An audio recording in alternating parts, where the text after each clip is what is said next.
सो यार finally CM Punk अब अपने घर वापस आ चुके हैं एंड पूरी दुनिया ही इसका जश्न मना रही है। लेकिन एक इंसान पता है ऐसा भी है जो सीएम पंक के आने से जरा भी खुश नहीं हुआ एंड वो पर्सन कोई और नहीं बल्कि the world heavyweight champion Seth freaking Rollins ही है। देखो सीएम पंक की रिटर्न के बाद जब कैमरास ऑफ हो गए, चीजें अरीना के लिए हो गई, तो सेथ रॉलिंस गुस्से में आग बबूला होते हुए नजर आए। कुछ कर्स वर्ड भी बोल गए वो एंड मिडिल फिंगर भी दिखाने लगे सीएम पंक को। देन माइकल कोल ने उन्हें शांत किया कि भैया ऐसा नहीं किया करते, अभी रिटर्न है ना, थोड़ा तो एंजॉय कर लो। तो इसका मतलब समझे गया, इसका मतलब है कि सीएम पंक के आते ही डब्ल्यूडब्ल्यूई ने उनकी झोली में सबसे पहला बेस्ट अपोनेंट डाल दिया। तो CM Punk versus Seth Rollins को मुझे पता है फैंटेसी में देखा करते थे, उसे सोचा करते थे, लेकिन अब आप उसे रियलिटी में देखने के लिए तैयार हो जाओ। बस थोड़ा सा ही समय बाकी है क्योंकि आप देख रहे हैं रेसलमैनिक्स एंड सब्सक्राइब करना तो बनता है। तो यार कुछ टाइम पहले हम ना एक चीज के बारे में बात कर रहे थे और मुझे लगता है वो चीज सच होती हुई नजर भी आ रही है। देखो हमने डिस्कस किया था कि कैसे ब्रांड वर्सेस ब्रांड का मैच ना होने के बावजूद भी निक एल्डिस एंड एडम पियर्स एक दूसरे से कंटिन्यूअस बातें किए जा रहे थे और आई थिंक उसका मतलब है ट्रेड कंपनसेशन। हमने डिस्कस किया था कि कैसे कोडी रोड्स अब अपना सब कुछ रॉ पर छोड़कर पीछे छोड़कर स्मैकडाउन का पार्ट बनने जा रहे हैं ताकि वो रोमन रेंस को एक बार फिर से चैलेंज कर सके, स्टोरी खत्म कर सके। लेकिन हम ये बात भी जानते हैं कि ट्रेड कंपनसेट के दौरान सेम टैलेंट का आना जरूरी है, उतना ही बड़ा टैलेंट ट्रेड होगा जितना बड़ा कंपनसेट हुआ है। तो सीएम पंक ही वो पर्सन है जो कोडी रोड्स के सेम टीयर को शेयर करते हैं एंड सीएम पंक की कोडी रोड्स के बदले रॉ का पार्ट बनते हुए नजर आएंगे, मंडे नाइट रॉ का पार्ट बनते हुए नजर आएंगे। अब देखना ये है कि डब्ल्यूडब्ल्यूई कब सीएम पंक को सब कुछ एड्रेस करने के लिए किसी शो के लिए ऑफिशियल करेगी एंड हमें स्टेट कंपनसेशन की पूरी डिटेल मिलेगी। बस आजकल की बात है, ज्यादा इंतजार नहीं करना पड़ेगा। नेक्स्ट फाइनली ट्रिपल एच ने अपनी चुप्पी तोड़कर बता ही दिया कि सीएम पंक को आने में उनको कैसा लगा। तो देखो जब उनसे पूछा गया ना सर्वाइवर सीरीज के दौरान कि भैया अब सीएम पंक कंपनी में वापस आ चुके हैं, ये अचानक से कैसा हो गया, क्या राज है इसके पीछे, क्या छुपा रखा है आपने, जिस पर ट्रिपल एच ने बयान देते हुए कहा कि यार देखो कोई राज नहीं है और ना मैंने कुछ छुपाया, हम बहुत ज्यादा एक्साइटेड है उनको लेकर कि वो कंपनी में वापस आए। ये कुछ ऐसा ही है जैसे बिजली को एक शीशे में उतार देना। काफी टाइम से इस चीज के होने की आशंका में लगी रही थी कि आज होगा और कल होगा, और देखो फाइनली ये चीज हो भी गई। उन्होंने आगे चलते हुए ये भी बताया कि चाहे आप सीएम पंक को प्यार करो चाहे नफरत करो, लेकिन हम कैसे भी करके उनके बारे में बात तो कर ही रहे थे ना, इसी चीज के बारे में हम बात ही किए जा रहे थे कि वो कब आएंगे। और देखो मेरे लिए तो ये कुछ ऐसा ही है कि अगर फैंस को कुछ चाहिए, हमारी डब्ल्यूडब्ल्यूई यूनिवर्स को कुछ चाहिए, तो इससे कोई फर्क नहीं पड़ता कि कितने भी पर्सनल डिफरेंसेस हो, हमें उस चीज को लाकर देना ही है। क्योंकि हमारी ऑडियंस ने अगर हमसे कुछ मांगा है तो ये हमारा फर्ज बनता है कि हम उनकी हर विशेष को पूरी निष्ठा से पूरा करें एंड इसीलिए सीएम पंक आपको सर्वाइवर सीरीज में नजर आए। वैसे वाह सर जी,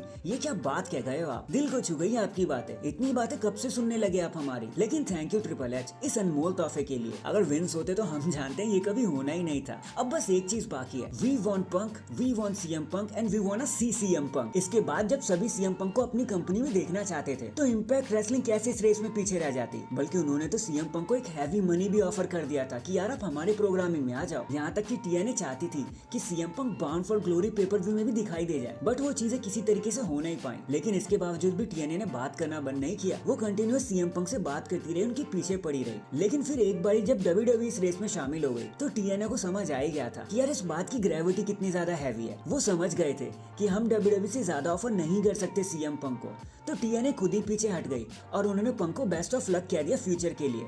वैसे ये तो होना ही था सर जी, सीएम पंक को खुश करना is the most difficult thing in this whole universe, और ये काम अगर कोई कर सकता था तो वो सिर्फ डब्ल्यूडब्ल्यूई की प्रमोशन ही कर सकती थी, बाकी किसी के बस का नहीं है। So no hard feelings TNA, इतना तो चलता है यार, कभी ना कभी सीएम पंक टीएनए में भी दिखाई दे जाएंगे। सो आपको टेंशन लेने की जरूरत नहीं है और मूवी मत लटकाओ। इसके बाद सर्वाइवर सीरीज में कुछ चीजें ऐसी थी जो सीएम पंक की चकाचौंध में हम सभी ने मिस कर दी। सबसे पहले तो ये कि जब द मिज वर्सेस गंथर का इंटरकॉन्टिनेंटल चैंपियनशिप मैच हो रहा था ना, तो माइकल कोल ने क्रिस जेरिको, द शील्ड और एज को भी मेंशन कर दिया, जो काफी ज्यादा वियर्ड था क्योंकि डब्ल्यूडब्ल्यूई ऐसे स्टार को रेफर नहीं करती जो कंपनी का पार्ट ना हो। बट माइकल कोल ने पूरे होशो हवास में उन सभी को याद किया, जो काफी सुनकर अच्छा भी लगा पर वियर्ड भी था क्योंकि डब्ल्यूडब्ल्यूई अक्सर ऐसा नहीं करती। एंड दूसरी बात तो ये कि सीएम पंक का रिटर्न होने के बाद रेंडी ऑर्टन के रिटर्न की तो जैसे ना के बराबर हाइप रह गई, उसके बारे में तो कोई बात ही नहीं कर रहा। On top of that रेंडी Orton तो 1 साल के बाद आ रहे थे ना रिंग में, उसके बावजूद भी सभी ने उनके रिटर्न को फॉर ग्रांटेड ले लिया। और ऐसा तो होना ही था सर जी, कोई और सिटी होती तो मैं मान लेता,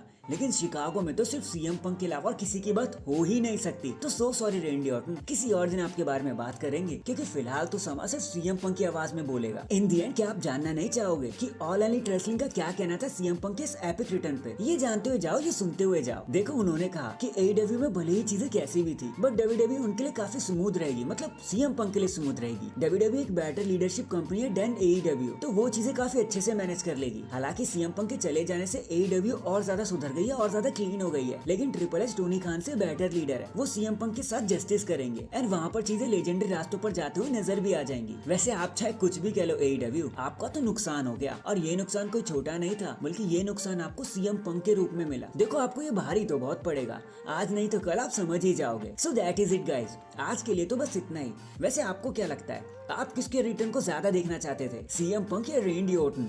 कमेंट करके जरूर बताना। एंड चैनल पर नया है तो चैनल को जल्दी से लाइक एंड सब्सक्राइब कर दो। बाकी मैं मिलता हूँ आपसे किसी और अपडेट के साथ, तब तक के लिए अपना ख्याल रखें और खुश रहें।